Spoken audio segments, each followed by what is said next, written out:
Today is October 21st, 2020. I'm in Common Sense, and this is the Black Man's Book Club. Welcome, whoever you are, however you are, wherever you may be, and however you may be listening. Today, I have on my friend D, who's an educator. He's back with us again. Hey, everybody. So, how you doing today, D? Oh, I'm doing good. Good. Awesome sauce, awesome sauce. And I wanted to cover our rules again. I'm going to cover our mission statement again because that's not going to be an everyday part of the show. But for the first few parts, the first few shows, it's going to be something that we talk about. Let's lay down the rules. Right. Let's lay down the rules. So before anything else, we're going to get into our rules here at Black Man's Book Club. So, rule number 1: the Black family is the most sacred thing on this planet, and this includes women. We do not disrespect women. They are our wives, our mothers, our sisters, our daughters. They are our family and our allies. We speak for them, but more importantly, we listen. Number 2: we can discuss our faith, but we will not disparage another's. We are more alike than we are different.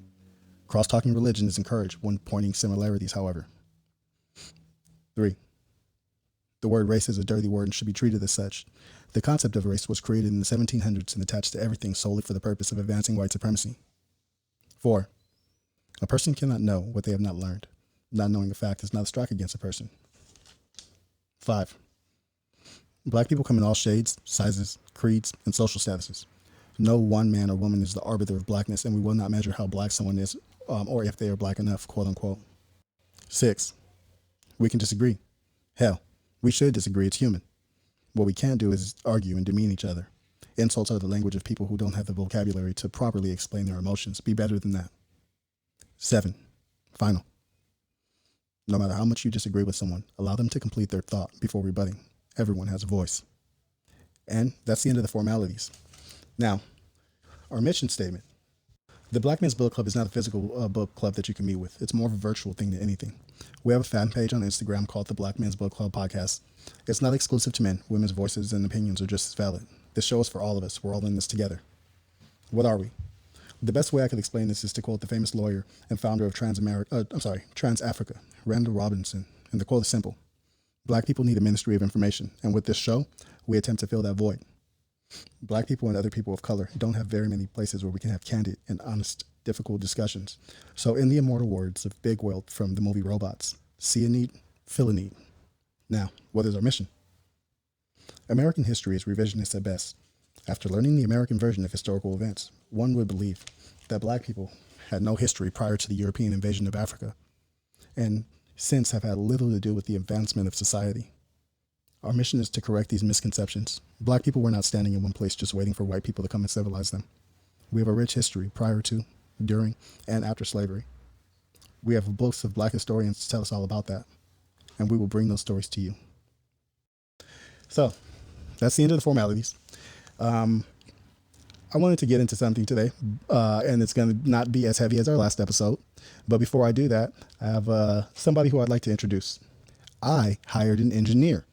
So our shows are going to be coming out on time. They're going to be edited by our good friend G. Say hello to the folks. How you doing? All right, all right. So, Mr. G, where are you from originally?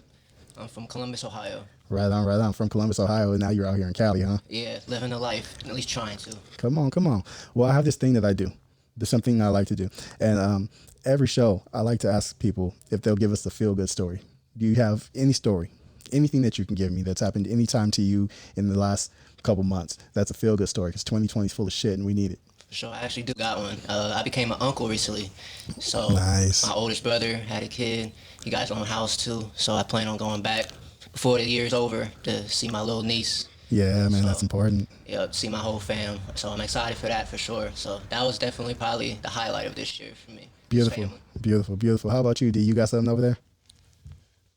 Well, I got quite a few, but I'm thinking of, I woke up this morning, as some people in the church would say. Come on. That's a good start, but that's not enough because there's still the rest of the day.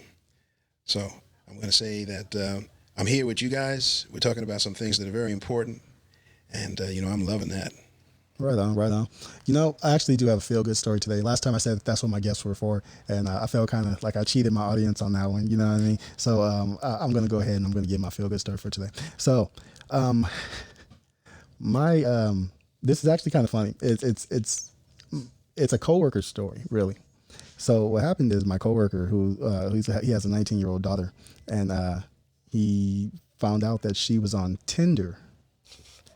Tinder, right? So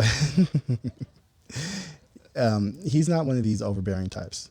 He's not one of these overbearing types. He's one of these types who, he lets his kids make their own mistakes. He lets his daughter make her own mistakes, and he's just there as a guide, right? And so he told me he didn't want to, demean her or push her away by giving her all these extra rules. So what he did was he created a meme.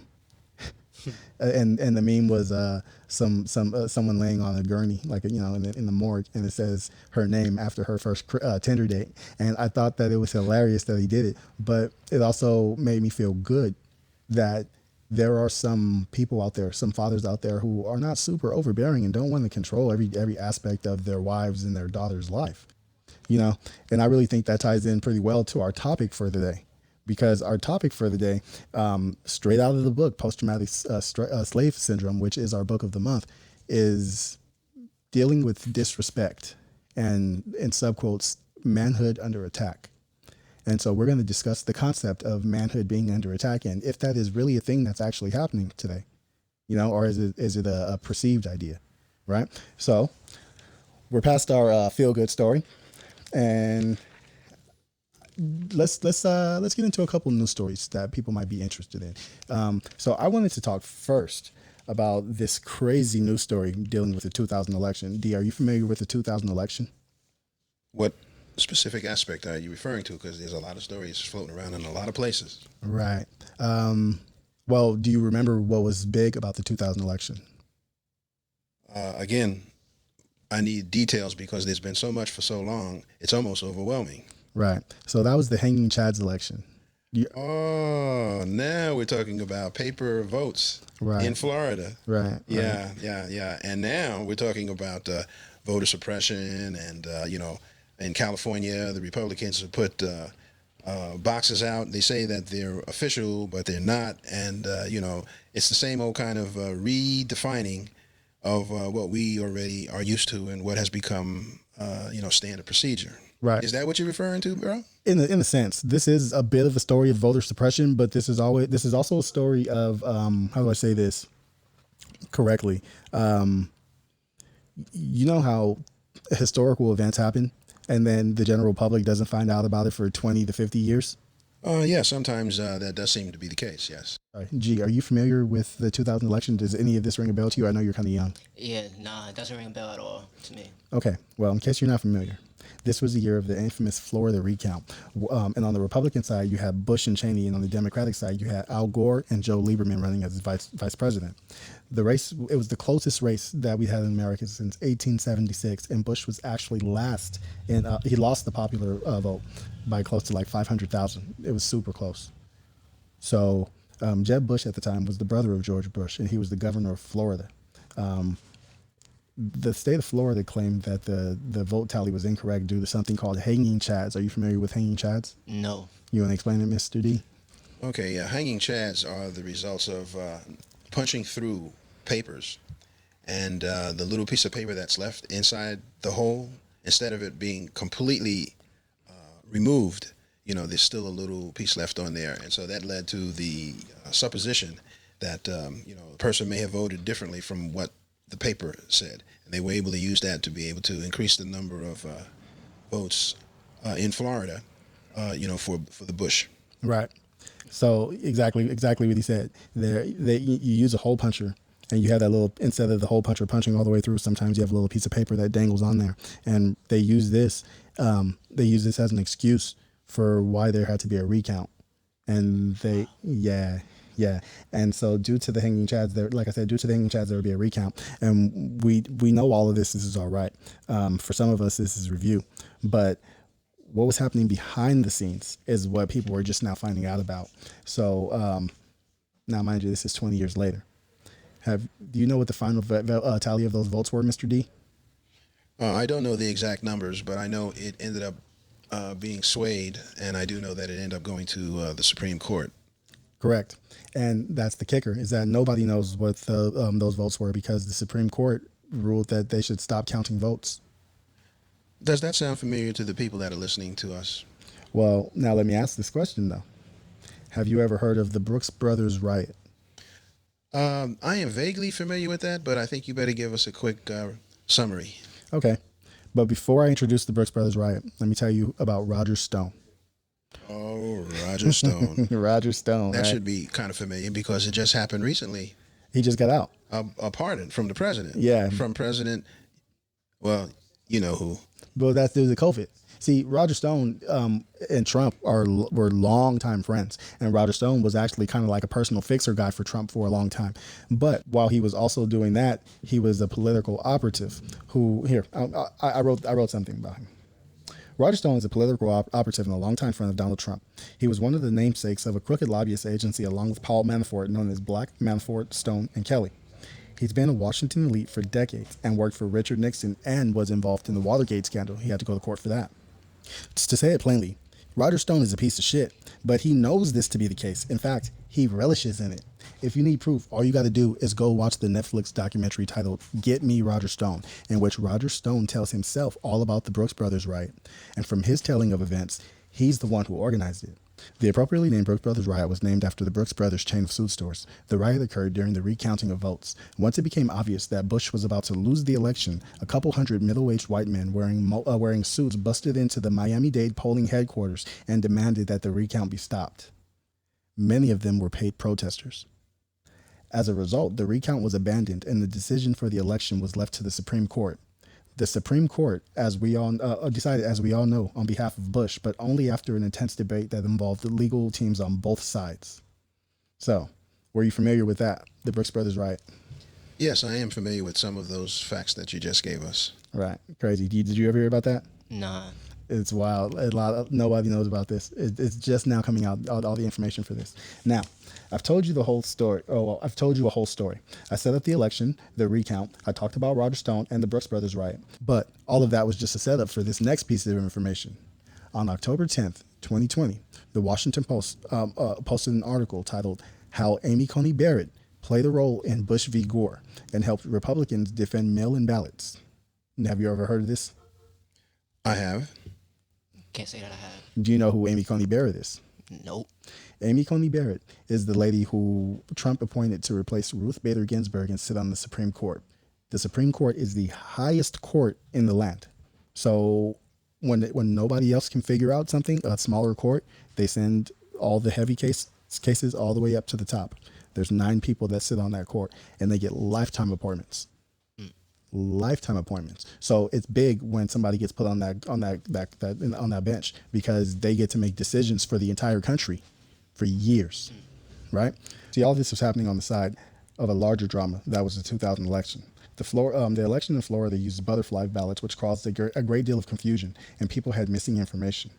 Oh, a lot of people have missing information. Voting officials allowed the GOP to take the ballots and fill out the information themselves. Democrats argued that the votes should be thrown out. Now, here I would like to remark on how I think it's funny how much these people are willing to give up for Trump, but I digress. The legal team that the GOP put forward to argue that mail-in ballots were okay in 2000, while Trump in 2020 caused them to flip. And of that legal team, there are 3 names that you'll probably recognize: John Roberts, Brett Kavanaugh, and Amy Coney Barrett. These 3 people helped the Republicans in 2000 steal the election, and then they gained power through what looks like quid pro quo, which is you shake my hand and I shake yours, you scratch my back, I scratch yours. It tells you that what goes around comes around. You have to admire the irony of the moment, since it is not consistent with the position that they're taking now, referring to the Democrats. So what he's talking about there is he's saying that the Democrats are flipping and they're saying that mail-in ballots are okay, but in 2000 they didn't say that. What he's ignoring is the fact that the circumstances surrounding it. You see what I'm saying? So here we have 3 lawyers that helped the GOP in 2000 steal an election that we know was stolen. They stole it from Gore because Bush lost the popular vote by how many votes? 500,000. Now Trump also lost the popular. We're seeing not only a habit of these people stealing elections, but then a larger habit of them shaking hands behind closed doors and giving each other power. You see what I'm saying? Yeah. Now, that's all I have to say on the matter. I know I went a long way. Mr. D, what you got? Well, I think for people that are unaware of it, or people like myself who are maybe reasonably aware of it, we can always dig into it deeper. We can get more facts and more details. But I think the result is pretty much the same. And I'd like to track into that from a parallel perspective. If we are to call this a democracy, and I think most people throughout time and around the world, even to today, think of democracy as like you got people that kind of agree majority rules. Now, the part that didn't agree, that's part of the problem. But the fact is that when it comes to, the U.S. government, where we have a Congress, we have an executive branch, which is the White House, the office of the president, and then we have a judiciary. You see, the numbers get kind of funky. The House of Representatives has so many representatives in there because it's supposed to represent on the basis of the number of people that are, in the country, in the different states, et cetera, et cetera. However, the Senate is like 2 representatives for each state. Now, you notice as you listen to the news how the House of Representatives seems to be doing one thing and the Senate is doing another. And often when an agreement needs to be made between the 2 branches of the Congress, the Senate seems to be able to overrule the House of Representatives. And I'm saying it because I want the listening audience to become more aware of that, because it's not true just because I said it. It's true because it actually happens. Now, it's getting kind of crazy because now the Senate, with its 100 people for the 50 states, Montana with however many hundreds of thousands of people that it has the same voting power as California, which like last I heard was 43 million, is it? I don't know. Or New York State, I mean, we got hundreds of thousands of people that got the same influence as millions of people. And that seems to be, skewing things. Well, let me get to the point of the judiciary. Listening audience, how many people sit on the Supreme Court? Think about it. 9. 9. That's it. You see?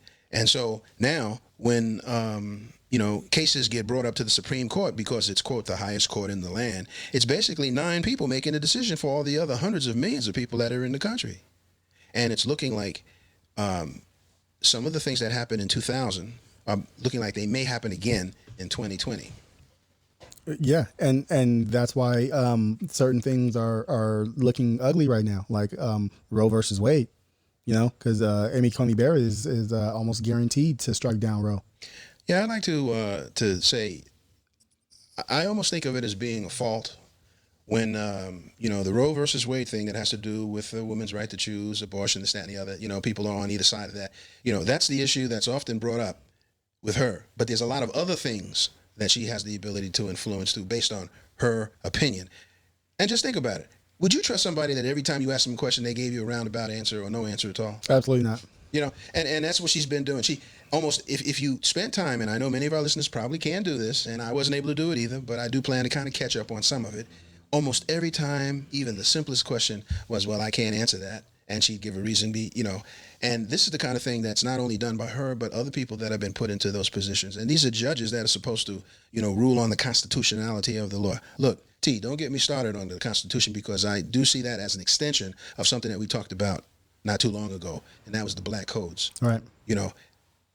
Suffice it to say, the 2/3 split that was agreed to, and it's part of the Constitution, seems to suggest that some people aren't people and thus should not be counted. Right. Which is the basis of the entire thing. And let me just fast forward all the way to today, because we got the crazy man, talking about he doesn't want the Native American people, and he doesn't want the immigrants, and he doesn't want, he's trying to cut out people, you see, but they live here. Whether they're legal or illegal, they do live here. Many of them have been here for many, many, many years. Many of them have contributed to society. Of course, there are people that are not so good people, but I think that's in the vast minority. So it seems like the same game plan is being played. If we go back to 2000, if we go back to 1900 or 1865 or 1835, it seems like the same plan is, being presented to us. It's for us to know it so we can recognize it and see it. And I think that's why we're going to be talking about, manhood. I dare say humanhood, but manhood under attack. Exactly. And the scariest thing that I think that Amy Coney Barrett will not commit to is it's a simple question. What happens if Donald Trump doesn't leave the White House? And she won't give an answer on that. And that's why she's being put on that court. That's why he chose her, or at least that's what it appears You know, I don't know what the truth is behind the scenes, but it seems as though he's chosen. I mean, really, not just him, but the GOP in general have been picking their, you know, having their way with the Supreme Court for a while because John Roberts got put out in 2005. Well, allow me to say I agree.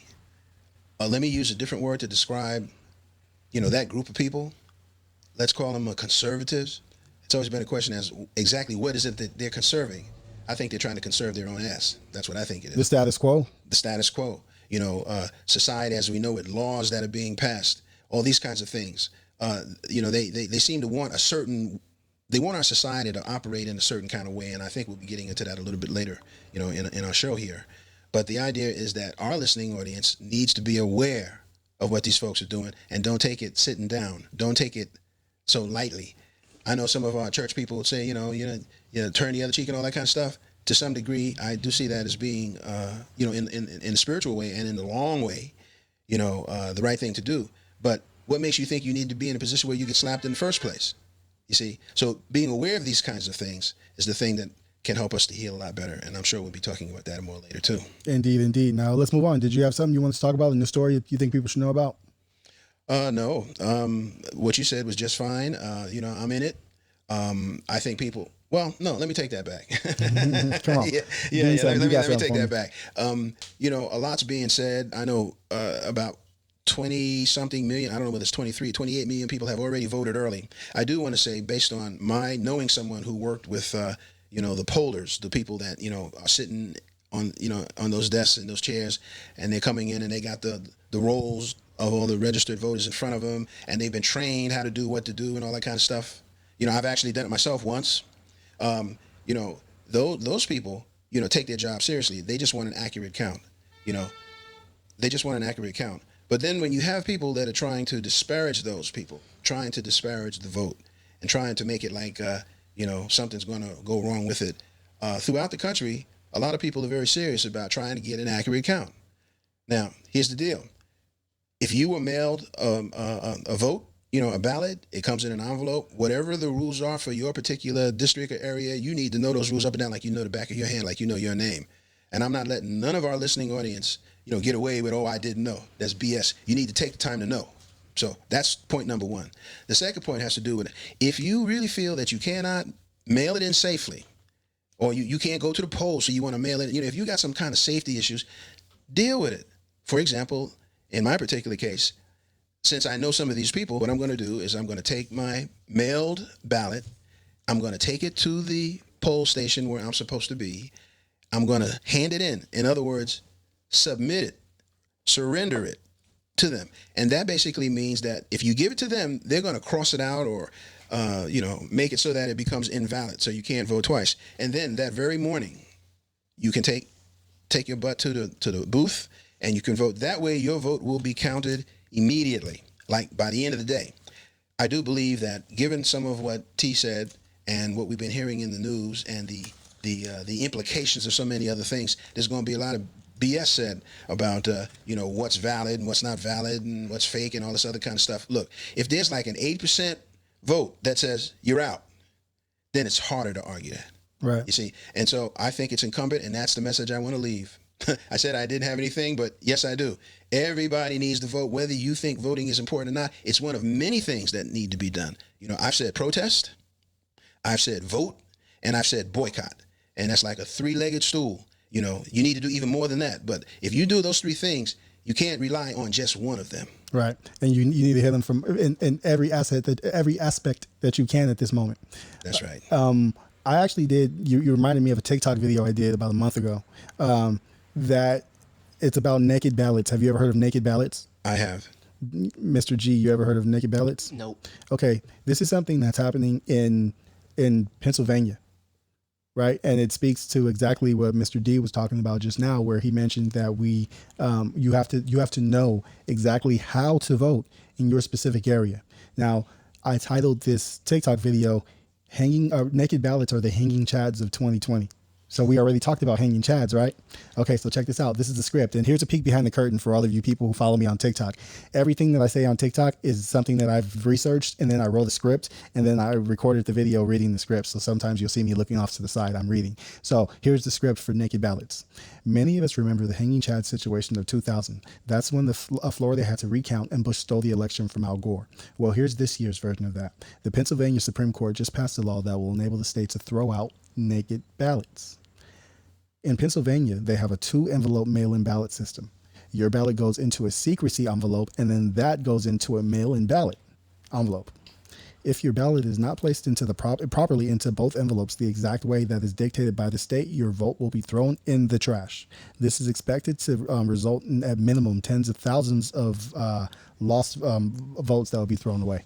And this is in the state that Trump only won by 1% in 2016. He won that state by 44,000 votes. Right. So there's shenanigans afoot.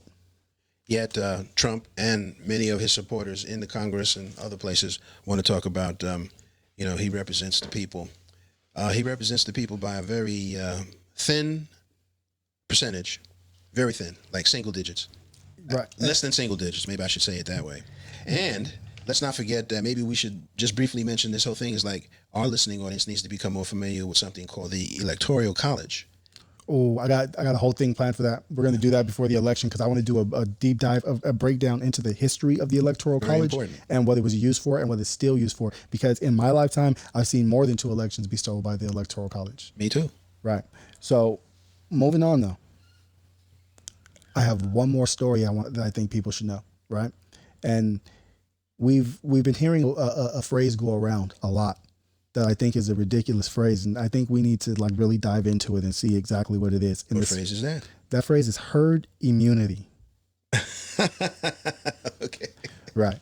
All right. So the COVID denier in chief turned into a COVID recipient somehow and came out a COVID hero, right? Which I told you would happen. We didn't release that episode, but I told you that there's no way that he was going to be able to change his tune about COVID after coming out of the hospital. He was going to claim victory, which he has done.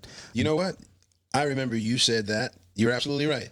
He was like forecasting the future. He was making a prediction. He did say he's going to try to claim a victory. You did say that. I did. That'll come out. You guys hear that. It'll be in our pilot episodes that are still in editing. They'll come out later. So anyway, I did a lot of stuttering, so that's why they're taking so long to edit. Anyway, after receiving the best treatment Western medicine had to offer, Donald Trump, aka Agent Orange, has been making the rounds claiming victory over the virus. He changed his tune not one bit. He changed a little bit at first. And, think about it. Originally, coronavirus was a Chinese hoax, right? And then after it was a Chinese hoax, it was a Chinese conspiracy to make him look bad. And now it's real, but you don't have to worry about it. Try to put some dates on that, or at least months. Oh, well. Yeah. Are you going back to last October, November, or are you going back to January? Well, let's think. When did this whole thing go down? It all started in March, right? He knew about it in January. We know he knew about it in January because Bob Woodward put out the report. Correct. Where Trump was telling him that he knew about it in January. And that's on tape. On tape, right. But we didn't really start taking it serious as a country until mid-March. Prior to that, that's when we went into, what was it? It was mid-March we went into lockdown, right? That's correct. So prior to that, it was nothing. It was a Chinese hoax, right? And then once the lockdown happened, it looked bad on him. And so what would you say? By May, the narrative had changed to, oh, well, it's a Chinese conspiracy to make me look bad. China put this out. It's the China virus, right? That sounds right. Yeah. Okay. So then the fatalities started mounting and it became real. And but the narrative changed again because then it's like, okay, well, yeah, it's real. But we shouldn't allow it to stop our lives. So around, what was that? Late June, July, they were expecting old people to die for the economy, right? Right. Okay. So moving on. Then he got the virus, right? And rather than show even the slightest bit of humility, he now suggests that the new plan is to achieve herd immunity. Now, do you know what herd immunity is? I've heard of it, but I can't say I know what that means. Let me ask you, what does it sound like?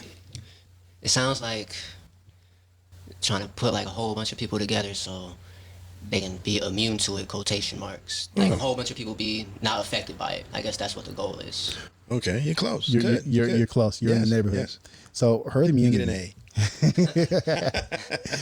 Herd immunity is it's where enough people in the population catch the virus. So many people that the virus no longer can spread because so many people have gotten sick to it that they have an immunity to A it. natural immunity. Right. Yeah. So the virus has nowhere to go because every time it goes someplace, it tries to be transmitted to somebody who's already had it and therefore immune. Right. So here's the problem with that. That's a stupid idea, and here's why. Nobody knows exactly how many people need to get the virus to achieve herd immunity, but it's estimated it's between 50 and 70% of the population. Right. I've heard those numbers. Right. Epidemiologists, professionals who study diseases for a living, firmly disagree with the notion of trying to achieve herd immunity. Right. Okay. Nobody knows how long herd immunity lasts after you've recovered. Right. There's a case that happened of a 25-year-old man from Nevada who caught the virus, recovered, and then was reinfected with a different strain of COVID only 5 weeks later.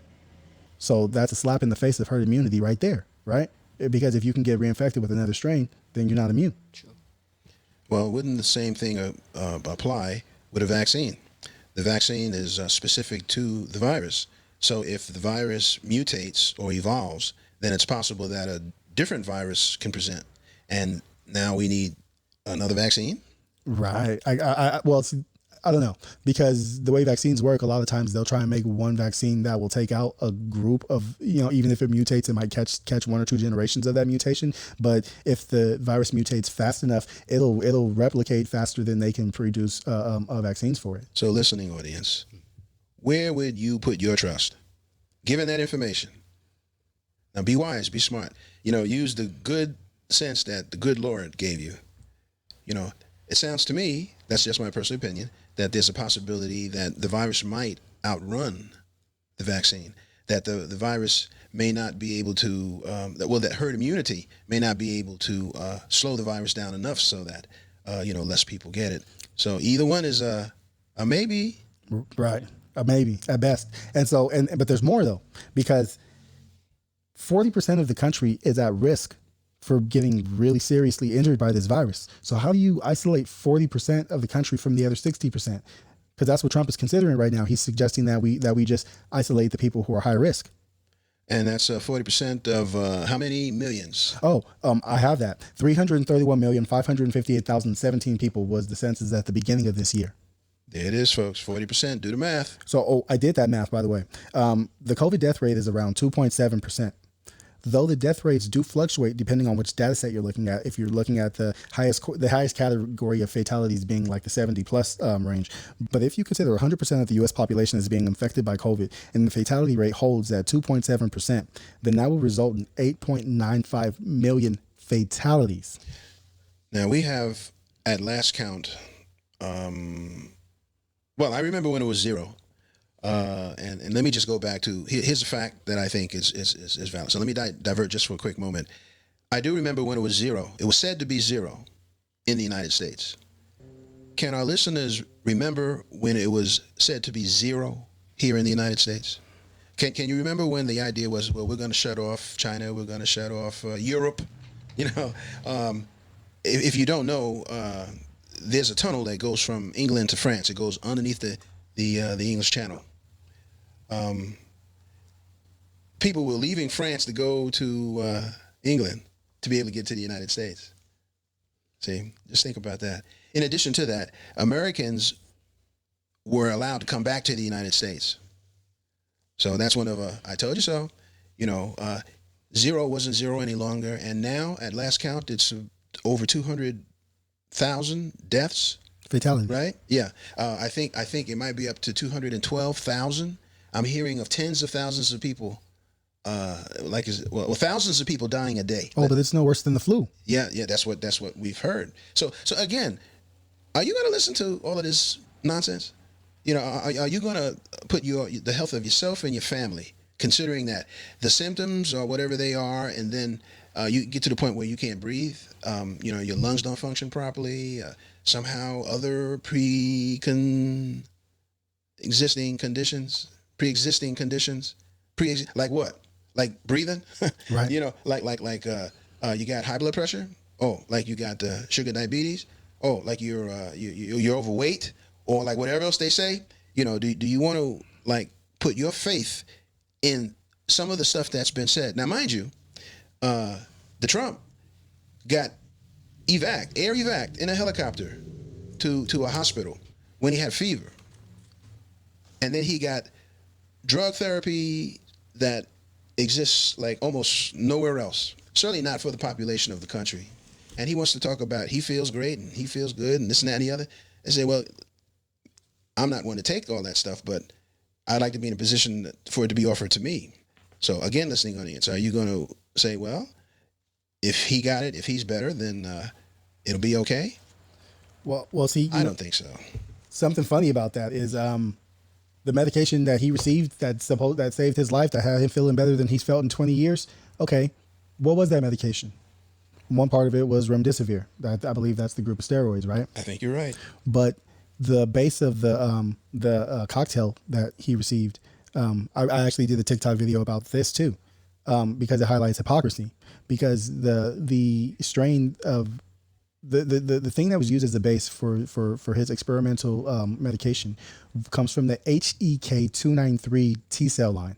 Do you know what HEK stands for? No, school me, brother. I don't know what that is, but I can imagine. Human embryonic kidney. Oh boy, Frankenstein. No, I mean, well, it was liver cells or kidney cells that were taken from a fetus that was born in the 70s. Yeah, Frankenstein. Right, which I don't have a problem with because that's stem cell research, right? I don't have a problem with that at all. But the right does. The Trump administration has been trying to stop stem cell research. These are the same people, his supporters, that want abortions to go away. But his medication that supposedly saved his life came from an aborted fetus in the 70s. That's hypocrisy. See, I agree. Hypocrisy. And the church has gone on to say that Trump it's okay for Trump to use that because he wasn't involved in the abortion. But he and many of his supporters don't like medicine in general. They want the DNA research to be applicable to them, but it's not available to the public. Oh, same thing for abortions. Yeah. So there's a level of conflict in this. It's like, well, you want me to do something different from what you're doing for yourself. Yeah, exactly. Vote his ass out. Exactly. Simple as that. Exactly. So we're going to move on. Those are the stories that we think you should know today. We're going to do a little bit of a book read. We're going to read the section in the book that the chapter in the book that's called Dealing with Respect and Manhood Under Attack. After we do this quick read, then we're going to have a few seconds break. We're going to play out to a little bit of music. Today's artist of the day, which I did not mention, is Christian Scott Atunde Judah. He is a pianist. I'm sorry, not a pianist. He's a trumpeter. I don't know why I'm thinking of Robert Glasper. For last week. No, he's a trumpeter. And he's a damn good trumpeter. He plays that trumpet in a way that really speaks to my soul. He really does. And my wife, he's who got my wife into jazz. Nice. Yeah, he got my wife into jazz because there's something about that man. He'll blow the shit out that trumpet, man. And it's not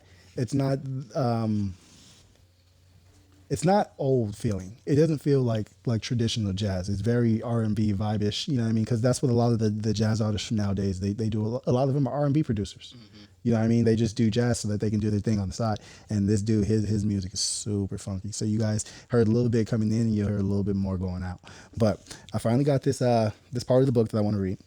Dealing with Disrespect, Manhood Under Attack, on page 148. You're a bitch. Sorry, little bitch. I just punked your ass in front of your girl, in front of your baby mama. You just a punk ass bitch. See, these few words, these few utterances, these few sounds were enough to move a man to kill. What would you do if, I bet some of you were thinking, damn straight, I'd have gone after him too. I know many of you, even if you had restrained yourself from doing so, would have certainly felt like confronting the drug dealer. And certainly, like the probation officer, if you were black, you understand why the boy lashed out. My question is, how fragile is a person to consider an insult an assault? Why do we so often hear his manhood was at stake? He had to do something. Perhaps when we do not have sufficient self-esteem, the idea of manhood is all we have left. Perhaps when for centuries we have not been allowed to be men, our concept of manhood has to mature. Perhaps our sense of who we are and what we are leads us to perceive any minor slight as an assault on our very core. And when our core is in danger, we respond with anger, rage, and sometimes violence. And this response often results in behaviors which undermine much of what we're working to accomplish. My son Nadim was in college. One day during his freshman year, he came home quite angry. My friend and I asked him what was up. He told us, "School is a joke. I don't have to put up with it. It's not worth the trouble." When I asked him what happened, he told me that his American history professor, a white man, was discussing how white people viewed African Americans in the early 20th century. To highlight his point, he put a picture of a white man in blackface and left it up in front of the room for much of the class. The class in which Nadim was the only black man laughed and joked about the picture. Nadim became angrier and angrier at the disrespect he felt from the professor and his classmates. This certainly wasn't the first time something like this has happened, and it certainly would not be the last. Nadim spoke of other incidents involving this professor where the professor implied that blacks were inferior to whites in numerous ways. After talking with me and other family members, Nadim calmed down and was able to see the event for what it was. Another example of ignorance and racial insensitivity at the least, and racism at most. Imagine how many times this happened. It may have even happened to you. A person is disrespected once too often at work, so they blow up at their boss and lose their job. A person is disrespected at the hospital, so they stop going to that facility. When they were younger, they were disrespected over and over again by their teachers, so they angrily decide education has no value. As Black Americans, a number of issues and questions with regard to disrespect are in play. How likely are we to perceive someone's behavior or situation as disrespectful? Why do we perceive it as such, and how do we respond once we believe ourselves to be disrespected? Issues of respect and disrespect are central to the African American experience. A history as a people of hundreds of years of slavery, Jim Crow, the Klan, lynching, police brutality, and the like would certainly have some influence on such perceptions. Add this to our personal experience of injustice that runs throughout the American society, and it's no surprise that we are hypersensitive about matters of respect. Let's consider this in terms of numbers. How many times in your life have you felt disrespected? How many times have you seen other African Americans disrespected? How many times have you heard about other African Americans being disrespected? I guess that on average, African American experiences of disrespect would far exceed those than the average white person. African Americans frequently have a visceral response to disrespect when it rears its ugly head. Even during times when the person being disrespected is not Black, it is frequently the African American observer who will become vocal in support of the individual being maligned. More significant than the number of times a person feels disrespected is the way that they internalize the event. In other words, the emotional impact that perceived disrespect had on them. In my experience, the African Americans tend to be more deeply affected by disrespect, causing them undue stress and difficulties. Which brings us to the question of our response. In general, the more post-traumatic slave syndrome impacts us, the more likely we are to respond in a way that will ultimately not be in our best interests. Often we hear these responses entail an emotional reaction to being disrespected. Though we may feel that our reaction is justified and appropriate at the time, the negative consequences of our action can outweigh the momentary sense of justice. In the face of disrespect, whether real or perceived, African Americans must find a more workable way of dealing with it. We have little control over how others will behave. However, we have a choice as to how we respond to and a responsibility to exercise that choice in a way that is useful. The ways in which we choose to respond influence the range of responses that our children come to believe are available to them. If we can continue to be emotionally vulnerable to these acts of disrespect, we will relegate our children to a lifetime of victimization, and at very least, we need to learn how to overcome our initial feelings and reactions and respond in a way that serves us. And that's the end of that chapter. So we're gonna have a little break. We're gonna come back and we're gonna dive a little bit into this idea of manhood being under attack, whether it be real or perceived. We're gonna have some answers for you. All right, now I hope you guys enjoy this too.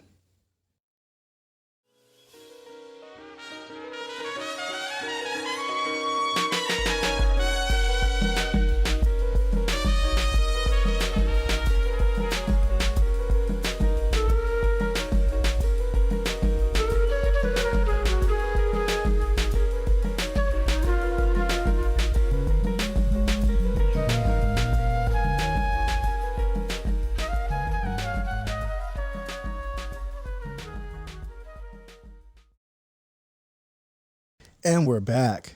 All right, I hope you guys enjoyed the musical tunes of Christian Scott Atunde Ajuda. Now, I want to dive into this discussion here, right? And we're talking about this idea of manhood being under attack. And the reason I thought that this was important to talk about today, an important issue to speak to, is because I don't see it. I personally don't see it.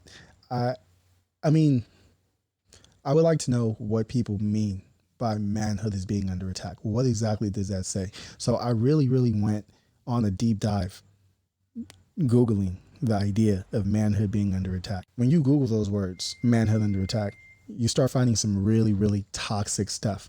When I Googled that exact term, I'm sorry, I didn't Google it because I don't use Google. I use DuckDuckGo. The first thing that popped up was an article from PJ Media called 5 Reasons Masculinity is Increasingly Coming Under Attack in America. And I read this entire thing. And I'll be honest with you, this is first off, it's propaganda. It's woman hating propaganda. But some of the ideas that they come up with in here. Okay, here's their bullet points. There's 5 bullet points. Number 1, feminism is centered on getting special privileges and man hating. Right? So they have this idea that feminism is wrapped around not only getting what they want, but after they got what they want, then they went a step overboard and just started straight up man hating, which I don't see that. Personally, I don't see that. Do you see any of that? Repeat that again. Okay.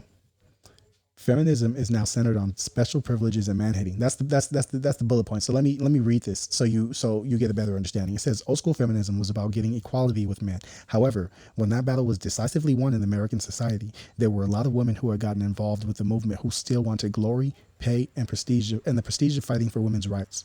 So feminism and its goals had to be redefined.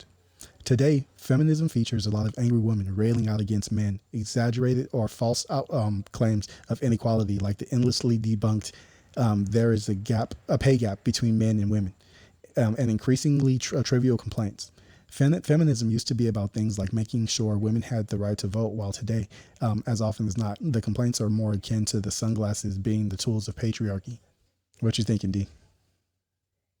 Well, I was going to give G a little time to respond to that. I mean, I've definitely seen, like, on social media, that group, what you just explained.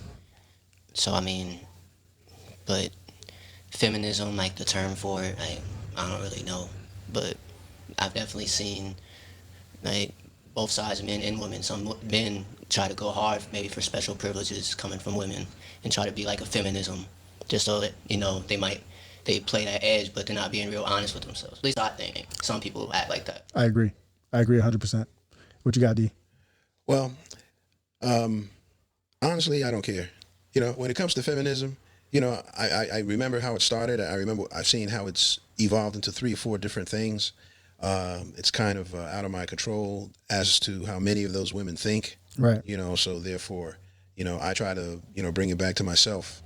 I might be telegraphing, what I'm going to say, but my being a man is not dependent on their concept of feminism or their concept of manhood. Right. You see, so I think it has gotten out of context. There are some that had legitimate gripes. They did. I see auntie, grandma, grandpa. Wives and girlfriends and cousins. But I think maybe it's more along the lines of, a lot of white women, not all, but a lot of white women, took it to a different level, from civil rights to feminism to they are, like civil rights is for them, right? As opposed to what civil rights was originally expected to do. But see, I'm sorry, I cut you off. Go ahead. Well, I think I'll leave it at that. Yeah. I agree with you. I believe that as a black activist, you're in a position to where you can kind of sort of criticize feminism, right? And the reason that I say that is because historically, feminists tend to get louder around the same time that black people are fighting for civil rights. Now that's historically. Now, from that aspect, I can see maybe not being anti-feminist, but having a issue with them. Now, the issue of feminists attacking men. See, these are the types of guys who feel this way, who when they hear women say, I was sexually assaulted, they want these women to shut the fuck up. You see what I'm saying? There's a certain type of man. And if you read this article that I was reading, they start using terminology like the soy boys will win. That's Proud Boy language. You see what I'm saying? There's a certain subset of people who've been radicalized, white guys who've been radicalized on the internet, and they fall very heavily into that exact type of language. The soy boys will win. Do you know what a soy boy is? Yeah, yeah. But again, let's stick with the feminism part. The idea is that you got women who are feeling like they are unequally treated. It sounds like your premise is that some of these women went beyond the original premise, which was that they wanted equal opportunity, and they've been able to leverage their feminism over the civil rights that they won on the backs of black people. Yes. See, that's the thing. There's a historical context for that. Now, just because that's true, I'm not of the belief that you should not listen to women. Like, their stories are valid and you need to listen to them. I'm not one of these guys who want who want women to shut up. I think we should be listening to women, and we should be giving them their spaces where they can, how do I say this? Tell their stories without having a lot of backlash. Do you know who Megan Thee Stallion is? Tell me about it. Megan Thee Stallion was recently in an incident where she's a rapper. She's part of a very popular music video right now called WAP. But she was shot. She was at a party, Kylie Jenner's party, right? In the foot. Right, and her boyfriend, what was his name? Tory Lanez. Tory Lanez, right? And so he shoots her, and she did what a black woman was supposed to do. She protected him in the moment. Mm-hmm. The police showed up. She's bleeding. She got shot in both feet, right? I think it was just one, but I could be wrong. I thought it was maybe it was both. Either or. She got shot. Yeah, I saw that. Really. She got shot, and then she protected him in the moment because of all the wild activity that's happening right now, surrounding the police and black men. And then she told her true story days later, right? Mm-hmm. Everybody went crazy on her, calling her a snitch, and I couldn't understand it. Like, but she's the victim. Right. I didn't understand how our culture, our society got to a point where these women can't tell their stories. Now, that's not a sexual assault. She got shot. Yeah, that's fucked up. You see what I'm saying? But it's not just within our culture. It's not just within the black culture. It's America. It's America where we want these women to shut up, and it's part of our toxic masculinity that we have to force them to live the life that we want them to live. You see what I'm saying? How many people do you know that have to make every decision for their daughters or their granddaughters? Well, I know a lot of people like that. You see what I'm saying? Yes, I do. Am I wrong, or is that a form of toxic masculinity? Well, I would call it, I think we should define masculinity first before we start talking about toxic masculinity. Well, in order to define masculinity, I guess we have to ask the question, what's a man? Ask the question. What's a man? Now, before we do that, can I take it back one more step? Absolutely. Okay. I looked up the word attack. Okay. Attack, yeah. Let me see if I can pull it up. I thought it was a pretty simple thing to do. Beautiful. Attack. As a verb, which means it's an action word, that's like somebody doing something. It says, like as in attacking, it's take aggressive action against with weapons or armed force, typically in a battle or war. It says an act against someone or something aggressively in an attempt to kill or injure. They talk about attack in terms of disease and chemical reactions and things like that. They talk about attack in terms of criticizing or opposing fiercely and publicly. They talk about attack from the sense of being able to deal with a problem or a task, in various ways. They talk about attack as making an aggressive or forceful attempt to score a goal or a point or gain or exploit an advantage in a game. Sounds to me like maybe in a relationship. They talk about it to move on to or be in a position to capture something, usually an opponent. I mean, you kind of get the idea, folks?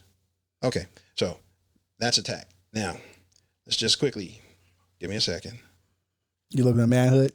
Yeah. Or masculinity? Manhood. Yeah. I'm curious what Google has to say about it.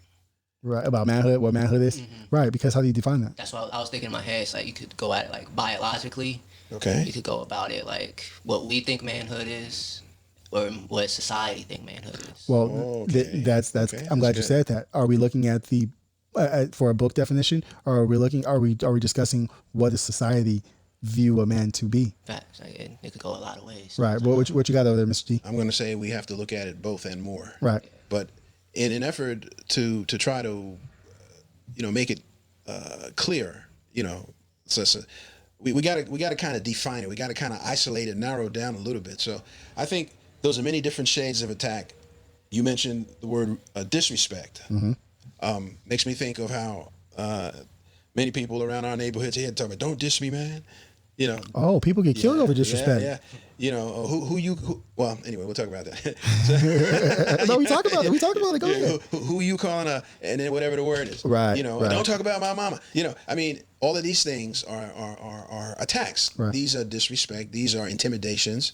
They can be perceived. They can be real. They can be physical. They can be emotional. I think for some it can be spiritual. Right. So we're under assault. In our daily lives. The whole world is, the whole human race is, but my concern right about now is the people that I'm seeing the most are my brothers and sisters. Right. They're being assaulted by so many different things, and we'll probably talk about that a little bit later. But the word attack is a good word. Okay. Like somebody wants to mess with you. Somebody wants to do you harm. Somebody wants to create injury to you. Somebody wants to push you down. You see? Whether it's legislative or social or what, social media and all the rest of that stuff, there's somebody trying to make themselves bigger by making you smaller. Okay. So anyway, the word manhood, it's the state or period of being a man rather than a child. That says a lot. Think of yourself as when you were a child. Now think of yourself as a man. The difference between the two, perhaps even the similarities between the two. It talks about man or men, especially those of a particular country. It's like a collective term, like a group of people. It talks about qualities traditionally associated with men, such as, here we go, courage, strength, and sexual potency. Oh, how many men have heard a woman tell them they ain't a man? See? Oh, feminism again, huh? Yeah, okay. I hope I didn't put my foot in it too deep on that one. Oh, man, where you going? That happens a lot. Now how do you react to that? I mean, I know brothers that, yell and scream and argue and fuss and fight. I know brothers that hit their women, which is one of the things that we definitely should not be doing. You don't have to be yelling and screaming at the feminine side. It says something about a useful euphorism to refer to men's genitals. Now, that takes us back to that whole idea of many men identifying themselves because they can hit it hard.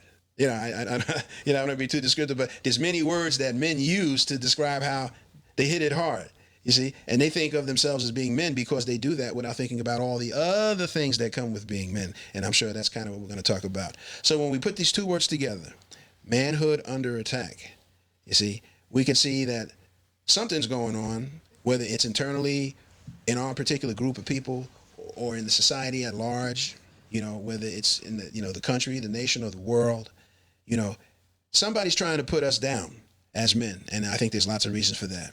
So now, having identified that, I think it's important to talk about the toxic part, toxic masculinity, you see? And I think it's also important to talk about being a real man, like For sure. How that works, you see? Right. Or at least find some definable terms to help us narrow down what is a real man. What is a real man? Because I can guarantee you that my definition of a man is different from a lot of other people's definition of a man. Because it feels like, and it's not even just particular to American society. I think this is a general issue, but it feels as though we have this patriarchy. You know what patriarchy means, right? Yeah. A society run by men, where everything is geared towards men, Gotcha. as opposed to a matriarchy, which is a society geared towards women. Now we live in the patriarchy, and it's a very clear patriarchy, right? But are we not giving ourselves room to change? Are we fighting to maintain the status quo? Because I'm gonna tell you right now, if I've learned nothing since 2016, is that men are typically trash. I mean, men have some trashy ideas, and or at least the majority of us. And a lot of it has to do with societal beliefs. societal norms that we're fighting to hold on to. When maybe we might want to let somebody else take a chance at the wheel, because men seem to be driving this whole thing off the cliff. Or it might be just me. Nah. It might be just me. But let's stop for a second. Let me stop on that thought. And how about we first we find the definition for what is toxic masculinity?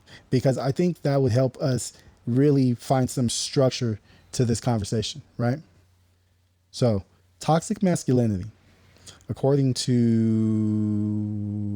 Wikipedia, is the concept of toxic masculinity is used in academic and media discussions of masculinity to refer to certain cultural norms that are associated with harm to society and men themselves. Right? So this idea of you being such a macho manly man that you're actually harming yourself. And I went through a journey growing up where and I'm going to talk about this in my essay, but I went through a journey growing up where I had to realize which parts of myself were toxic and change them. And it's a journey because I come from a place of violence. You know what I mean? I come from a place of violence where it wasn't all about being the biggest, baddest man you can be, but you definitely weren't allowed to be a punk. True that. You see what I'm saying? And in growing up in that type of environment, I put up a lot of walls that took me a lot. I went deep into my adulthood before I was able to tear down some of those walls. So is toxic masculinity this idea of be a man at all costs, even at your own detriment?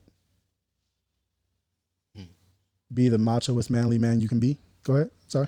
I would say, like I said, terms like, is that you say that's what toxic masculinity is? Right. It's so I don't, for me, I think that it is probably a detriment to live like that, trying to be, trying to act a certain type of way that you're not trying to, society. I feel like in general just leads us down the wrong path like all the time. So all these terms and stuff like try to go the opposite way is what I think. I agree. What you got, D? I would say I agree with what you said, except I wouldn't use the word, like society leads us. It's kind of like all the way. There are parts of society that do not do that. And I think as men, one of the things that's going to stop us from being so toxic to ourselves and our families, our communities, and so on, is that, we begin to understand, and make some choices about how we represent ourselves, you see. So we're going to talk about that in a minute, but I just want to get to the idea of I can't blame it on society. That's the point. Since you mentioned that, G, society has almost overwhelming influence on us, right? Because it hits us in so many ways, and from the little boys, little babies, infants, are treated a certain way because they're a little boy. They're treated a different way because they're a little girl. So they learn certain lessons, as they grow, 1 year old, 2, 3, 4, 5, 6, 7, and then when they become tweens, and teenagers, and as black men, I think the life is even harder, because there's certain things that black folks go through, black men in particular, that white men don't go through, Chinese men don't go through, and so on and so on. You see, so the idea of we develop this toxicity, which is like self-destructive. Mm-hmm. I think that's what I'm trying to get to. It sounds like both of you are talking about this phenomenon where we become our own worst enemy. You see, we begin to tear ourselves apart. The conflict, the stress is pulling us in too many different directions. You know what I mean? And there's many of us, brothers in the listening audience, who tear ourselves apart. You some of you, and you know who you are, you caught up too much, and under the stress and the strain of it, you like literally falling to pieces. And then to be a man, you don't want to talk about it. You don't want to let anybody know, and then as a man, when the woman say something crazy, you want to yell and scream at her, or in the worst case, hit her, So the violence from the aggression that's on the inside of us begins to overspill, into our families and our communities. You just made me think of a situation that I had with my 4-year-old, where, well, he's 4 now, but when he was younger, I would come home every day after work, and this kid would just be screaming to the top of his lungs, and I couldn't take it, man. I was just, and my daughters weren't like this. My older son wasn't like this. My daughters were super chill, but this kid was colicky from the beginning, and he never stopped screaming to this day, But I realized that he might have been getting some of it from me. How so? Because I would come home and I was reacting to him instead of being the bigger person in the situation. I was allowing him to bring me down to where he was. And so I'd come home and I'd be mad at him and I'd be yelling and screaming at him. And I was listening to a podcast where a fellow was talking about how he was having similar issues with his child. And he realized that it was him. He was causing those issues because he was responding and reacting with anger and frustration all the time. And so the kid learned how to mimic that anger and frustration, and he was giving him back what he was getting. Right? So it's amazing how one little thing that you do that might seem tiny or innocuous to a child could be a major event that turns into the building blocks of the rest of their life. But to you, it was just that one thing that happened in passing. For clarity, let me ask you, is it possible that because of the travails of the job, stuff that you went through, the pressure, the supervisor, toxic coworkers, Well, Yeah. no, I won't say that. I wish I could blame the job or something else, but it was 100% me because I work in solitude. Okay. You know what I mean? I have a boss, but I never see my boss. The only time I ever communicate with my boss is via text. For you guys who don't know, I work construction, but I'm not just a normal construction worker. I'm a tower crane operator. So I'm that guy who sits up in that crane 50 stories in the air, building skyscrapers, right? And nobody wants to come up there because everybody's scared shitless, right? Scared of the ladder, right? Right. Either they don't want to make that climb for one, or they're afraid of heights. And there's no elevator. So I pretty much work in solitude. So I can't say that it was toxic coworkers. You know what I mean? It was 100% just how I was responding to him in that moment. And it came 100% from what he was learning from me. Right. So once you understand that, you can fix it. Okay. I can't just yell and scream at you. I'm going to talk to you like a person. I'm going to calm down. I'm going to take a breath and we're going to chat. And once I started doing that, and I would come home and make it a purpose to not raise my voice and really calm down and get on his level, look at him eye to eye and talk to him, then he was able to, or the relationship began to change. The relationship began to change, and I realized that he might still be yelling and crying all the time, but now we have a better relationship. We talk more. We're friends. Well, let me ask you. So if it wasn't from the job, in your own personal situation, and perhaps yours, what was it in your life that was toxic to you? I cannot put a finger on that. In that situation, the only thing that was toxic was my relationship with him, because my life is actually pretty good. I have a good job. I have a loving family. I've been with my wife for 14 years. You know what I mean? I love my kids. My kids are great. I really can't say that I had anything necessarily toxic in that time that I could say was pushing me towards that anger. It was just me dealing with this kid who was always on one. And I just, and to me, I don't want to raise no punk. I don't want to raise some kid that's always crying, and I had complexes that I had to work out within myself because I was taking some of this idea of manhood and I was projecting that onto a child as if children aren't supposed to cry. You see what I'm saying? I do. And I think, that's very, illustrative. The idea of not supposed to cry, I think is something that's put on men more so than women, and that's an added burden that they have to carry. They're not encouraged to express their feelings, and as human beings, sure, they have feelings. If we're going to be loving men, if we're going to be positive men for ourselves and our families, then we have to be able to be expressive of, you got to have these emotional feelings in order to be able to hear what other people are saying.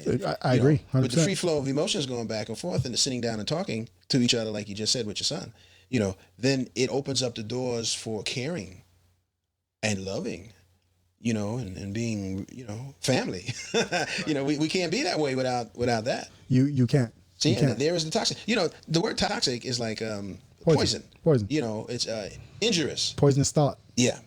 Many things can be toxic, old habits, memories, experiences. Let me just say this real quick. It's kind of a background that I have, and in counseling they talk about fight, flight, or freeze. And it's a natural, biological, psychological kind of way that human beings all over the planet. It's a very nice way of being able to say, when something is stressing you out, if something is attacking you, if something is bothering you, if you feel in danger, the stress of all of that creates chemical changes in your body. And sometimes you will just run away. That's the flight. Right. I'm gone. I'm out of here. Sometimes that's the best strategy. Right. There's other times when you can say, can't get away from it. I got to fight. Now the problem is that stressor can be real or perceived. So you may just be thinking that you're in danger when you're actually not. You Right. see? So we might have to talk about that some more another time. But then there's the freeze part where you get stuck. The best way I can explain it is, you're walking across the street and you don't see the car. Your mind is on something else. Maybe you're on your phone or something. And and you jump.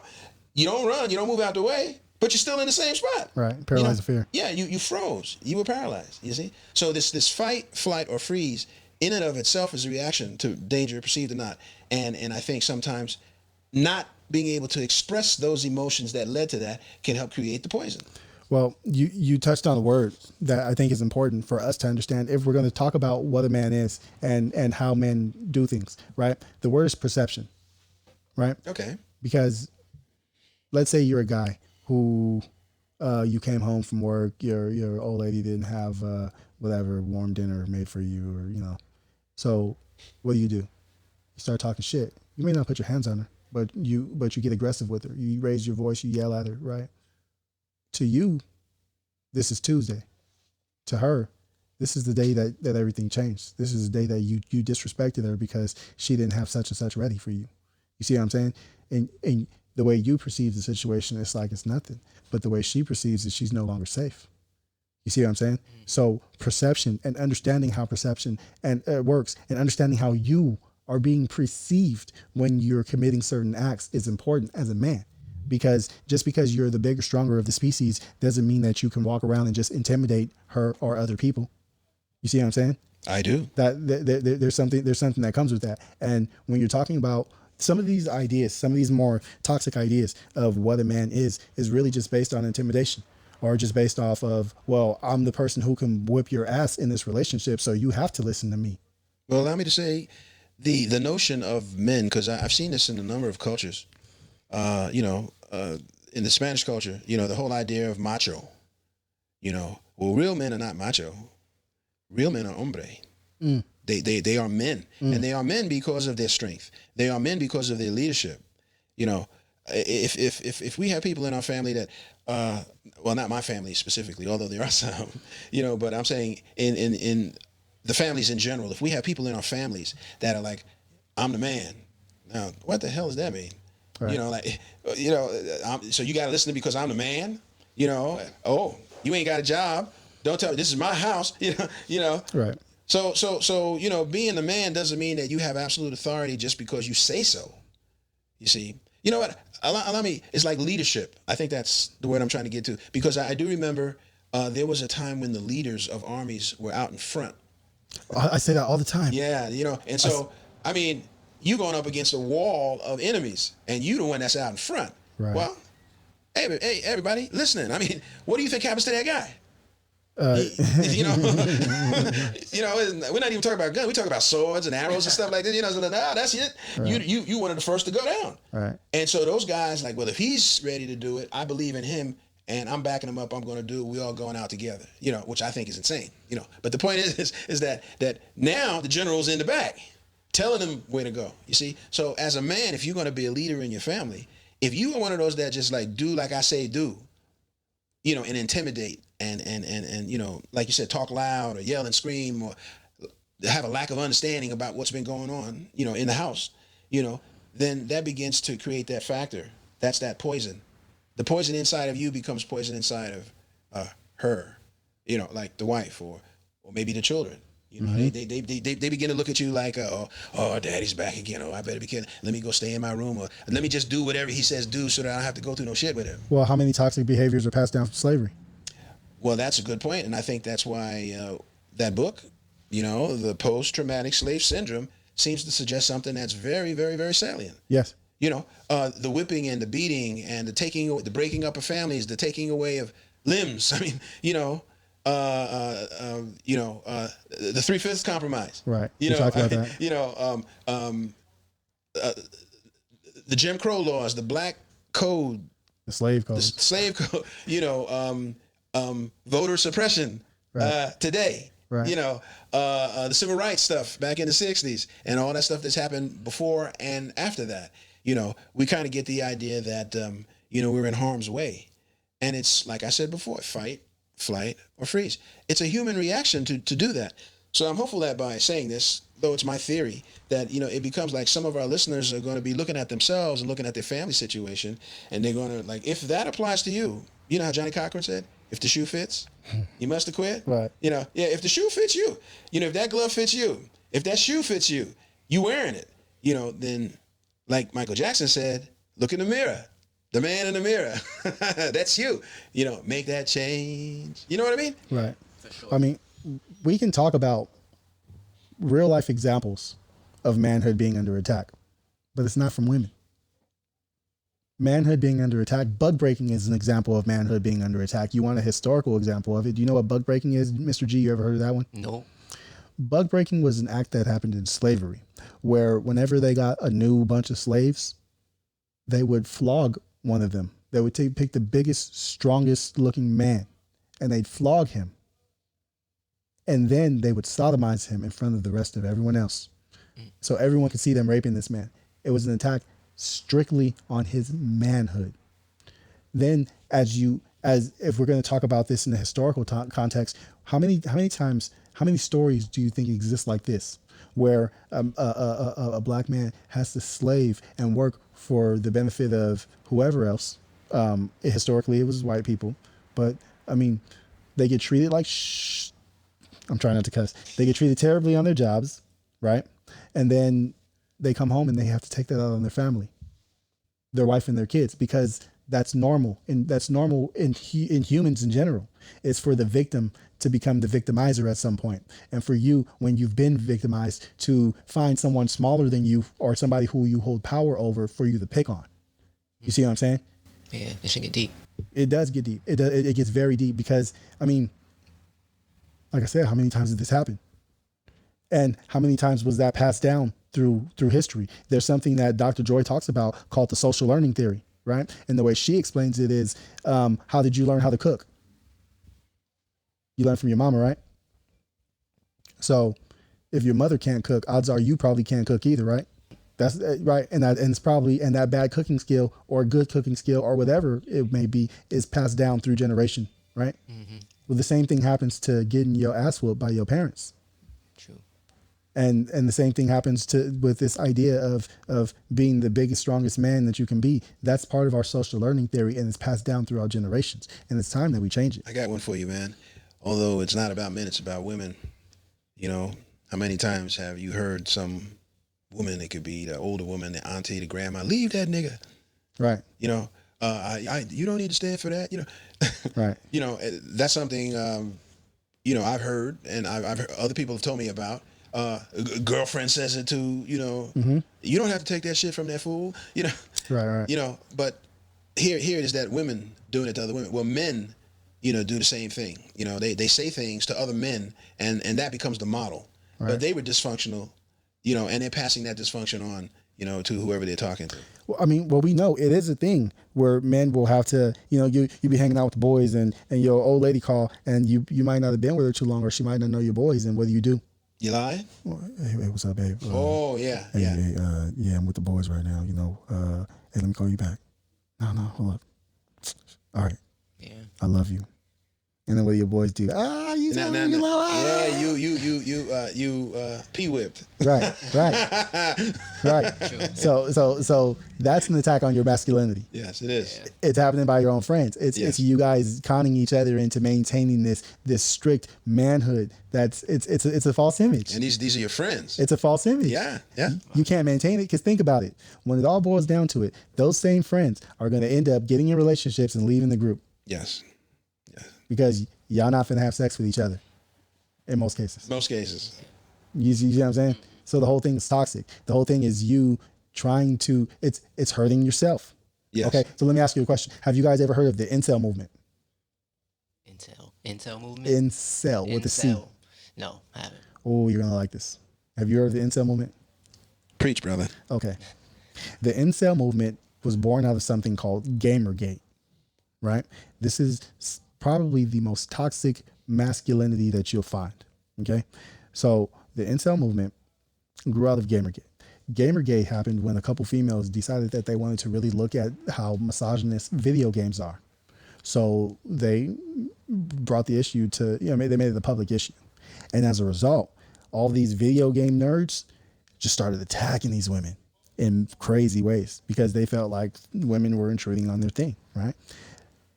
What happens with communities like this is these people get radicalized online. So the incel movement, the Gamergate nerds, the video game nerds turned into the incel movement, who are these dudes who call attractive females are called Stacys and attractive men are called Chads. And they resent Chads and Stacys because they can have relationships with each other and they know how to socialize with each other. But as it turns out, these incels are really just the kids who, you know how you knew kids who never left their house because all they ever did was play video games? Yeah. Those are the incels now.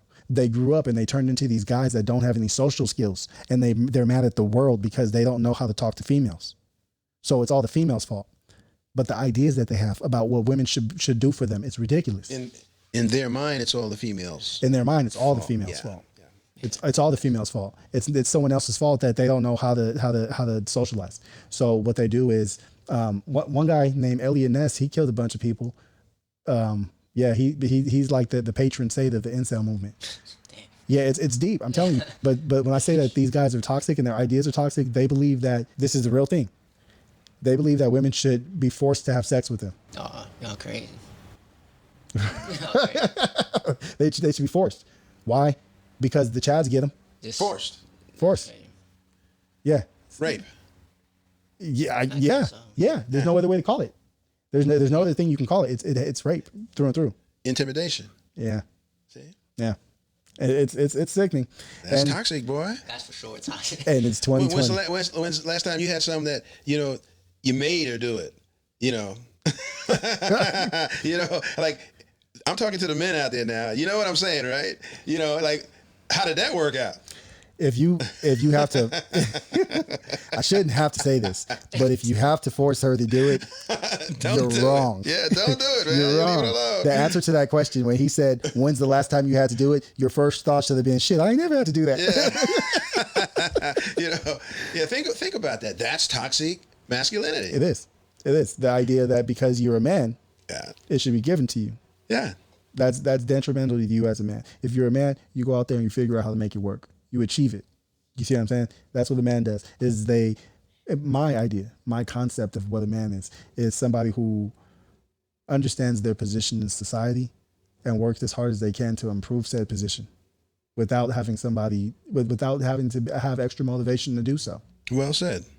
You see what I'm saying? I agree. So, any final thoughts on this topic before we wrap it up?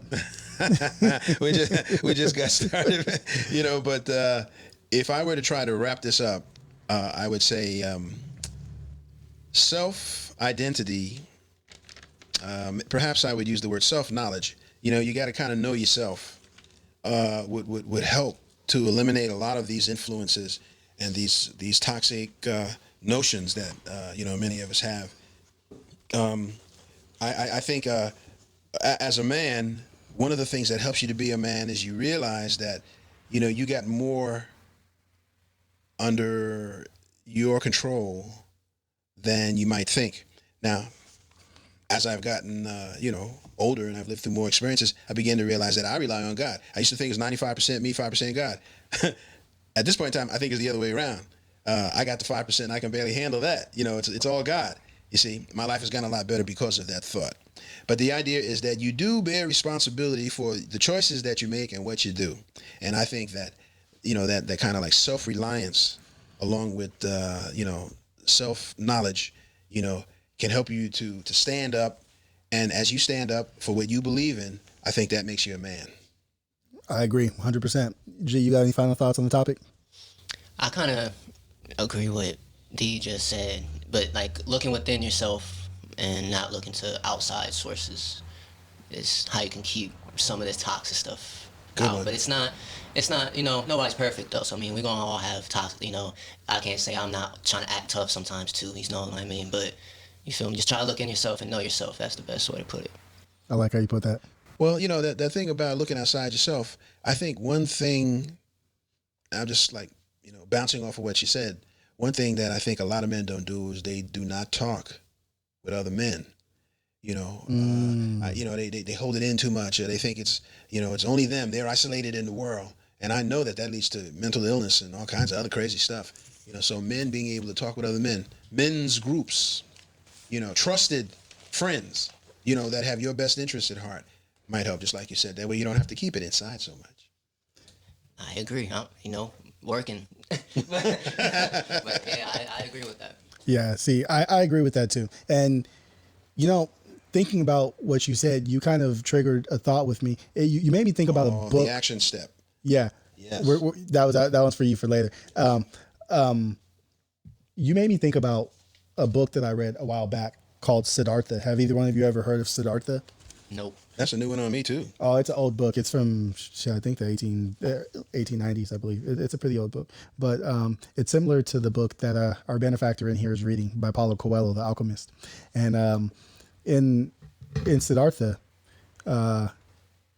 the person who the book is about, the character Siddhartha, he goes on the journey. He's born into a life of kind of opulence. You know what I mean? It's kind of a nice life. And he chooses to leave everything behind so that he can travel the world as what we would consider like a bum. And then later on, he becomes a shaman and he falls in love with this girl and she's super wealthy. And he ends up leaving her because the entire time, the journey that he goes on, he's trying to look past himself. He's trying to look past the I. You see what I'm saying? Because there's more to this world than just I. And I think that's kind of a perfect segue into this essay I wrote. You look like you looking for something over there, Mr. D. What you got? Oh, yeah. Well, I suppose if I read one or two paragraphs, maybe that's the way I can say it the quickest. This is rather than trying to convince people who remain fearful by telling them all of the rational reasons why you should walk through the door, or by citing facts and statistics and information instead of demonstrating by actually walking with them through the door. This provides real lived experience for self-efficacy and destroys feelings and thoughts of helplessness.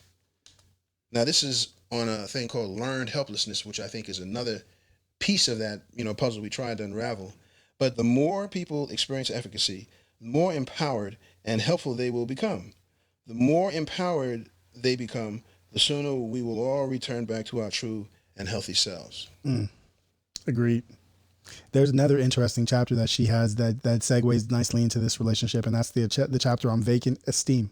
Yes. As a matter of fact, if I can do this real quick, there's a piece about knowing ourselves, which I think we alluded to, but, just very briefly, it says, African-American people are strong people, seemingly infinitely resilient, long history of enduring and persevering through all kinds of the severest, trials and tribulations. Our ancestors endured slavery.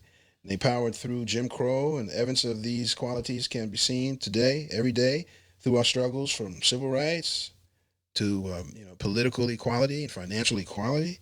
We are industrious people. We are a creative people. We are a just and forgiving people. We are spiritually strong.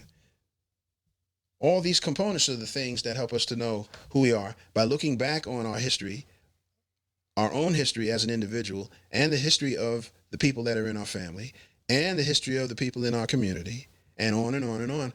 We see the strength that we have to be able to overcome just about anything. Sankofa. You might want to give them a quick notion of that. There's been several movies that have been done, with the symbolism at Sankofa. Yeah.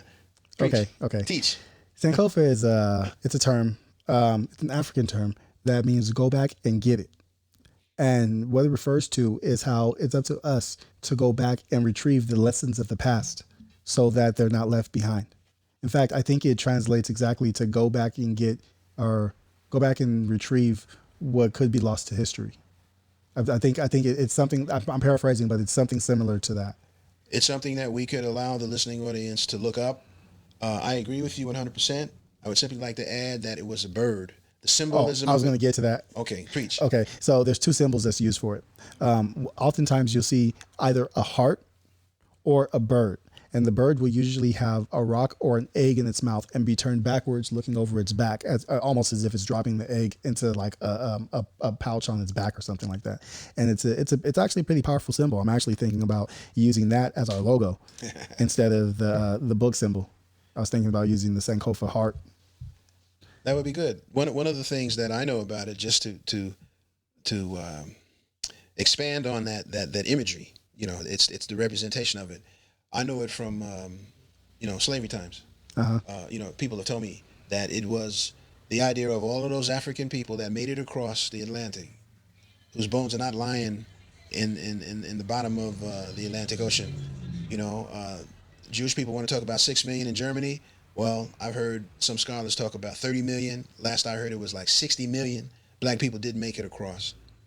And when they got to Africa, when they left Africa and they got to the United States, the Caribbean and South America as well, the ones in the United States had this symbolism of like, now we're here, in this wilderness being, enslaved. We're not slaves, but we're being enslaved. I think there's a difference between the two, which we could talk about another time. Right. But the idea was the Sankofa bird was the way to freedom, and it was a way to get back to their homeland. Back to their homeland. See, no ship, we're gonna fly back. I've never had that telling of it, but it makes a lot of sense. So I think we'll wrap up this discussion on that. So before we go, I have an essay I want to read. And my essay is got something to do with the topic of discussion for the day. However, this is my own personal experience in dealing with my own toxicity and how I came out of it. Okay? So this essay is titled, "What the fuck are you looking at?" I was a strange kid. In a way, you could say I was a nerd with a mean streak. I was always a bit of a loner. I lived in a few different cities growing up, all in the Los Angeles area, however. I bounced from South Central Los Angeles to San Pedro to Carson to Linwood. I was raised by my grandmother.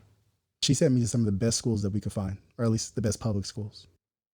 I was often one of the only one or two black kids in my class, but I guess that's the goal for every black parent, to ensure that your children are better educated and have the best chance for success. But as a kid in that position, I found that the trade-off would be my social life, and it was very, very difficult to deal with. I often talked too white for a lot of the black kids, and I was the wrong complexion to hang out with the white kids. I was often confused, conflicted, and angry. I tried gangbanging, but I found it pointless because, like I said, I'm a loner. I played football, but never serious enough to cover the anger that I felt for constantly feeling like an outcast. So I guess in retrospect, I could say I just really enjoyed fighting, and I found any reason to do it. I was so in my own head that without realizing it, I'd given myself a complex. I had grown to the point where if I even caught somebody looking in my direction, I wanted to fight. And many of those fights began with the words, "What the fuck are you looking at?" Followed by, "Do I know you?" In Dr. Joy's book, Post-Traumatic Stress Syndrome, the first story she tells is of the experience of her stepson who had just moved to America from South Africa and moving to Los Angeles, of all places. See, in South Africa, it's customary for people to make eye contact and greet each other with some form of the phrase, "I see you." In America, one might say, "I see you, player," as an example. She goes on to note the stark difference between the two cultures, where on the one hand, seeing and acknowledging somebody is the point, but on the other hand, looking somebody in their eye can get your ass kicked. What a juxtaposition. Her son learns this lesson the hard way on his first day in the country when he gets jumped for staring at a boy who was with a group of other boys. Reading this passage, I realized that I was that kid that beat up her son. Not literally, no, but I identified with him. We suffered from the same complex, the "what are you looking at" complex. I named it such because I've seen so many altercations, more than just my own, start with these exact words. What are you looking at? It wouldn't be until later, when I got out of school, that I really began to examine myself and see what exactly was making me tick. While I was stationed in Korea, I began taking psychology classes through the University of Maryland. Korea was boring, and I was 18 years old. I was an E2 private at the time, and there was only really two things to do when I was in Korea: shop and drink. And I've never really been a big shopper. So after blowing my entire paycheck on alcohol, there was plenty of time for drunken self-reflection. I like to joke that I became an alcoholic and an academic while stationed abroad. Though I don't mean to minimize the lived experience of alcoholics. I never got to that level, nor am I anywhere near close to a PhD. I just use it as an expression because it perfectly encapsulates my experience, nothing more.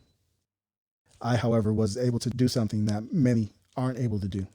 I was able to get an education and study myself and identify flaws and insecurities and then remove them over time. And many of those flaws came from way back. See, I come from a family where fighting may not be promoted, but it certainly wasn't frowned upon. There were a lot of lessons that revolved around the concept of never letting anyone disrespect you. And some things are worth fighting for. And in my youth, I practiced this concept a lot. I remember being in second grade when I got into a fight with a kid named Rodolfo. It was quick and I left him with a bloody nose. The teacher's aide snatched us both up and took us straight to the principal's office. Now, I had done a massive amount of standards in my couple years in school up to this point, but this was different. This was straight to the principal. It's a few levels in intensity over standards, if you would like to agree. They called my grandmother. She raised me. She was very strict about education. She didn't trust the school, so she would often educate me for hours after school. And as a result, I was often bored in school and lashed out. There were plenty of days when I caught the belt for mouthing off to my teachers. But this was different. This was straight to the principal, and I know I'm about to catch a beat down when I get home. My uncle came to pick me up, and for the sake of ambiguity, I'll call him Uncle Pimple. He's usually the family joker, but his scathe in my direction spoke another story as he entered the room. We moved to the principal's office. They're talking, but I'm numb with fear. I don't even realize what they're talking about. They address me multiple times. I finally answer. I say what I think will get me out of trouble. I was suspended for 3 days and I thought the world was over. We walked out of the school, down the steps, across the street and halfway down the alley before he even speaks a word. He finally says, "So you got into a fight, huh?" I'm terrified. I'm just looking up at his face. He's right about to fix his face again to speak, and I finally answer, "Yes, I'm sorry. He pushed me, and I just hit him." "Well, did you win?" he asked. In some way, I felt comfort in being able to answer the next question. "Yes, I did, Uncle Pimple." Then he asked, "Well, what'd you do to him?" Now I almost gleefully answer, "I gave him a bloody nose." My uncle stops in his tracks. He bends down to my level and he inspects my face. Then he says, "I don't even see a scratch on you. I guess you did win. Let's go get some ice cream." We stopped at home to report the successful fight to my grandmother, who in turn financed my trip to Thrifty Ice Cream Shop. I spent the remainder of my 3-day suspension helping my grandmother run errands, which was already the story of my life at the time. I was a grandma's boy, and I stayed attached to her hip until I was 11 years old, so as far as I was concerned, not much had changed. After my suspension, I went back to school expecting to be a pariah for punching Rodolfo in the nose. He was pretty popular. To my surprise, all of a sudden, people were talking to me who had previously ignored me. In that moment, a monster was created. I had a very strong injection of popularity through violent behavior. This is straight toxic masculinity. And because of that attitude, not allowing people to, quote unquote, disrespect me, I ended up going to 6 different high schools. I was what some guys would consider a man's man. That was until I realized that the world is bigger than myself. I began to look past the I in life. And that was and I also seen that I was a pretty big asshole, and that it wasn't normal to have as many altercations as I was having with other people, and that I might be the problem. And through looking honestly at situations, I was able to learn how to control my negative interactions with others by first trying to identify and correct the negative role that I was playing in these situations before allowing tensions to rise to the next level. This came with a better understanding in how perspective works. See, a minor statement or action that may seem innocuous to you can become a major event or serve as a building block to the psyche of a child. From my viewpoint, everyone around me gave me positive reinforcement for my negative behavior. My grandmother, who had disciplined me often for cutting up in class, in this instance paid for my ice cream. My Uncle Pimple, he wasn't mad. He was just acting like it the whole time. He's still the family joker. It seemed to me like everyone was happy as long as I won my fight. Even my classmates reinforced this. I received no negative consequences throughout the entire ordeal, and this would not change for years.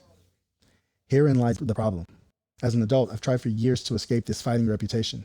But when people haven't seen you in 20 years, the last thing that they remember about you is that time that you beat up that guy in Taco Bell. But when you get out of school, nobody fights anymore, especially when you have a reputation for fighting. See, a real man is not somebody who can just pick up a gun, or somebody who's just strong because he can fight, or who will intimidate his way to a top.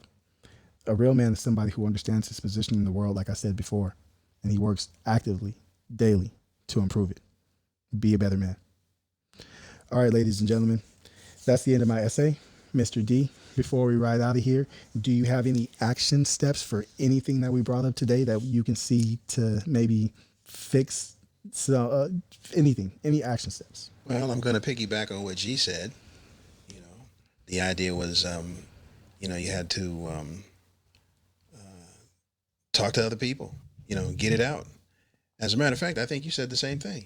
You got to kind of like let it out. And I said the same thing. You got to talk to somebody. Yeah. You got to be able to get a bigger picture perception on what's happening. You got to go back into your own history, the history inside your family, and to others, the community. You got to have a group of people. You got to have a group of friends that care about you. I think that leads to a reduction in the toxicity or negativity and an increase in the positivity. Agreed. Constructive, positive action will be to let it go. Let it go. Let it go. And when you're letting it go, let go of that old idea that you had of what a real man is too, right? Because we're in 2020 and toxicity needs to be let go. All right, Mr. G, you got any action steps for me? I would just say, for real, just like I said, learn more about yourself, and fight your demons. That's what I'm trying to do, just because I feel like that's a way to get better, is just to fight the things that you might not like about yourself that you want to improve on. So. Agreed. Well said. And I will give a couple action steps.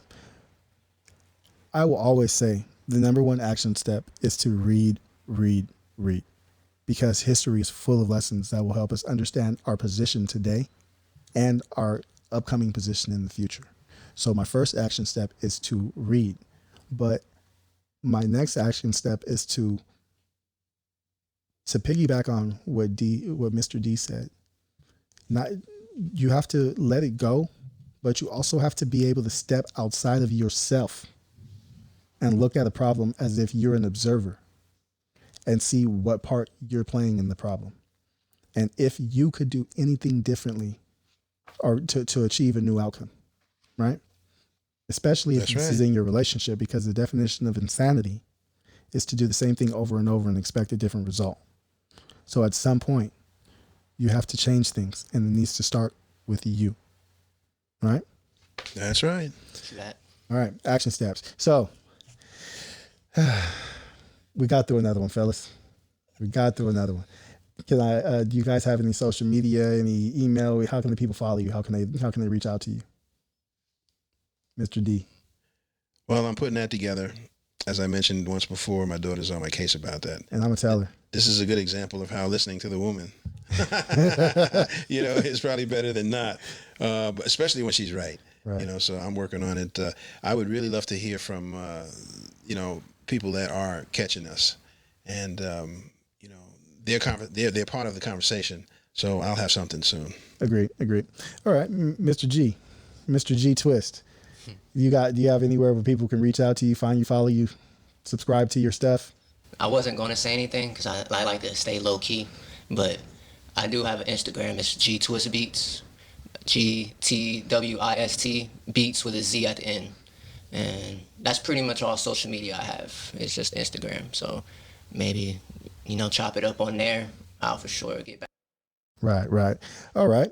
And I am Uncommon Sense. You can find me at the Black Man's Book Club on TikTok. I am at Creating Black Readers on Instagram, or you can try our fan page on Instagram, which is the Black Man's Book Club podcast.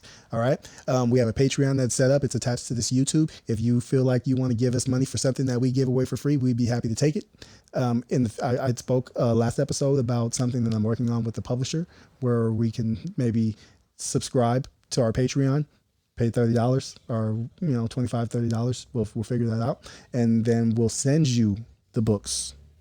We'll send you the books, and with us sending you the books, then you'll also have access to extended shows or extra content that other people don't get a chance to listen to.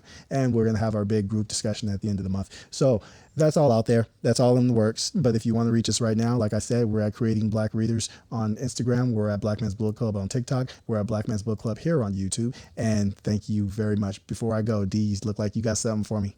Oh, that's for everybody listening. I'm just simply saying, stay well. Peace out.